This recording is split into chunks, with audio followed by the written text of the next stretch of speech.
Havia um rei, e este rei era muito rico, muito famoso, e ele decidiu se casar. Ele se casa com uma mulher, e depois que ele se casa com ela, depois de pouco tempo, este rei já não dá mais importância a ela. E ele decide então se casar de novo. E ele arruma uma outra esposa, uma segunda esposa.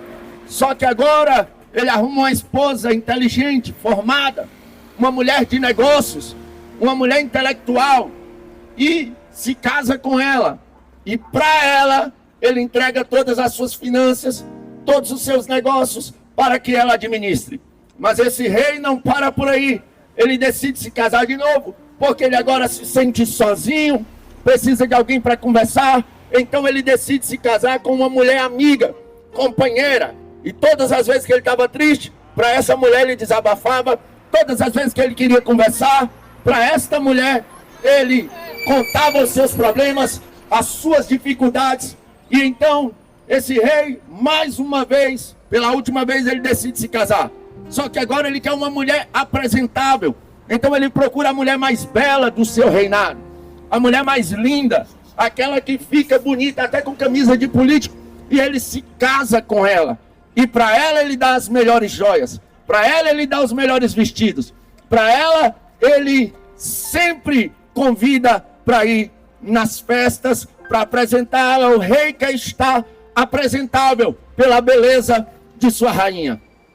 Mas um dia esse rei adoece de uma enfermidade mortal e ele gasta com os médicos até o ponto que o médico chega nele e fala: você tem aproximadamente 24 horas de vida, nós não podemos fazer mais nada por você, o seu dinheiro não pode comprar a sua saúde, dentro de 24 horas você vai perecer, e nós aconselhamos que você vá para casa passar as suas últimas horas com a sua família. Quando esse rei está em casa no seu quarto, a sua quarta mulher, aquela bonita, que ele deu as melhores joias, que ele deu os melhores vestidos, aquela apresentável, ela entra no quarto chorando, desesperada, e diz: ó rei, tu não pode me deixar, tu não pode me abandonar. O rei olha para ela e diz: para ti eu dei os melhores vestidos, para ti eu dei as melhores joias, para ti eu fiz tudo, apresentava você em minhas festas reais, você foi a que eu mais tratei bem. Eu quero te fazer um pedido. E aquela quarta esposa do rei, ela olha para ele e diz: o que tu me pedir, eu faço. E o rei olha para ela em lágrimas e diz: eu quero que tu venha comigo. Ela olha para ele, para de chorar e diz: rei, sou uma rainha, vou herdar uma herança gigantesca, sou bonita, sou nova, não posso ir contigo, te amo demais, mas te acompanhar na morte eu não posso. Então agora ela sai do quarto e entra a terceira esposa do rei, aquela amiga, aquela companheira. Ela já entra chorando, desesperada, e diz ao rei: rei, tu não pode me deixar, tu não pode me abandonar, tu não pode me deixar de jeito nenhum. O rei olha para ela e diz: olha, para ti eu contei os meus maiores segredos. Quando eu estava triste, é você que eu chamava. Quando eu queria conversar, é você que eu chamava. Eu queria te fazer um pedido. Ela disse: qualquer coisa que tu me pedir, rei, eu faço. Eu peço que tu venha comigo. Ela para de chorar e diz ao rei: olha, eu vou lembrar de cada momento que eu tive contigo, de cada segredo que tu me contou. Eu fui a mais íntima de ti. Porém, na hora da morte, contigo, eu não posso ir.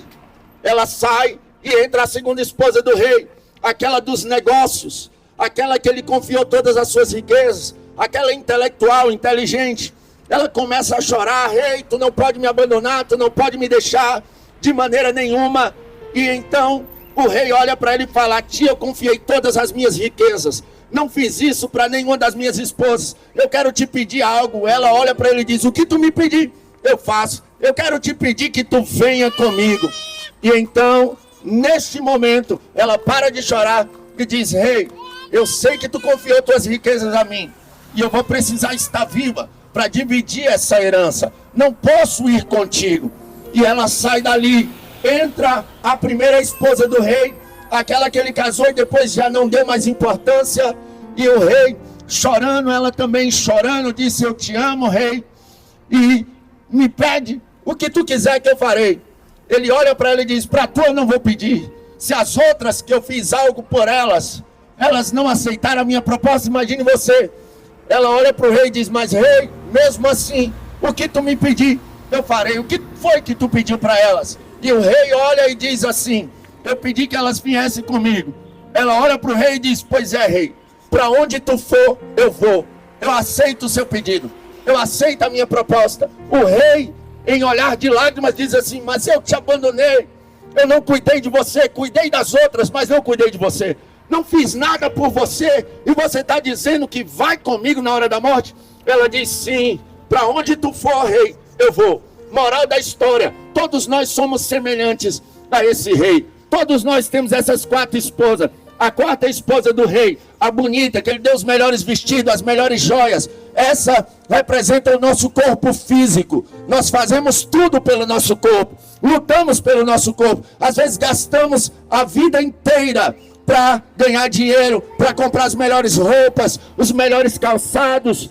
Nós passamos horas, às vezes em uma academia, para manter o corpo em forma.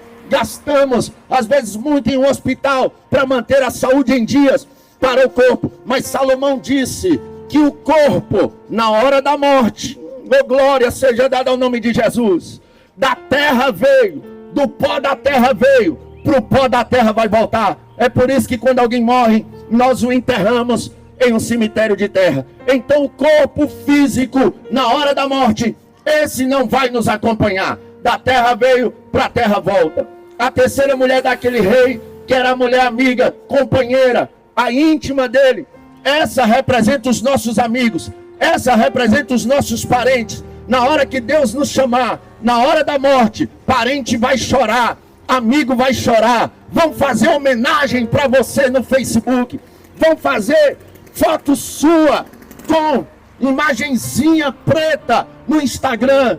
Mas na hora da morte, estes não poderão ir com você. Irão escrever em um muro saudades eternas, mas não poderão ir com você.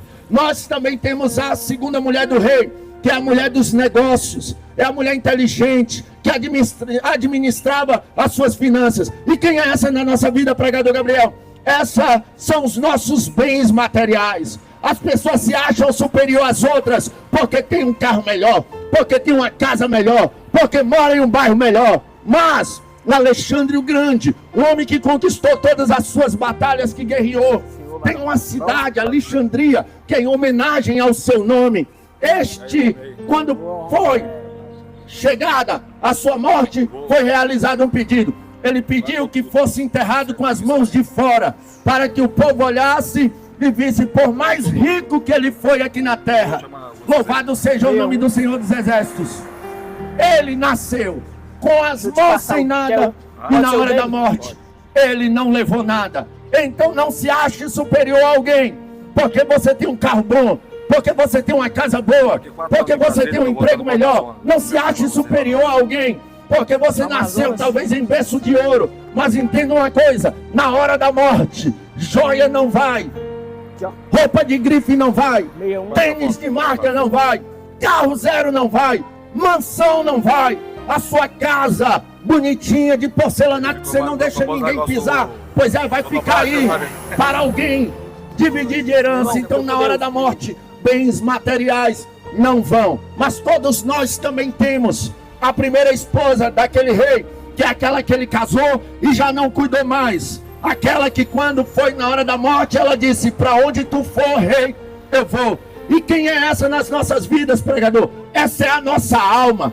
Nós gastamos tudo para ter um corpo perfeito, gastamos tudo para ter bens materiais, nos dedicamos bastante para honrar amigos e parentes, mas na hora da morte, nenhum desses elementos irão conosco. Mas a nossa alma, se a gente for para o céu, ela vai. Se a gente for para o inferno, ela vai. Então nesta manhã eu falo para você o que os anjos disseram para Ló em Sodoma e Gomorra: escapa-te por tua vida, zele por tua alma, cuide da sua alma enquanto é tempo, porque Jesus está voltando ou a morte pode vir ao seu encontro. E eu te digo a mesma coisa que está escrito em Lucas 12:20. Louco, esta noite te pediram a tua alma. O que tens preparado e para quem será? Eu não tinha planos de estar aqui essa manhã, mas Deus me trouxe aqui essa manhã para pregar para você. Talvez seja a minha última oportunidade de pregar, a sua última oportunidade de ouvir uma mensagem. Talvez Deus quer mudar o seu quadro da sua história, quer mudar a sua vida, quer salvar a sua alma. Entrega os teus caminhos ao Senhor, confia nele, e o mais Ele fará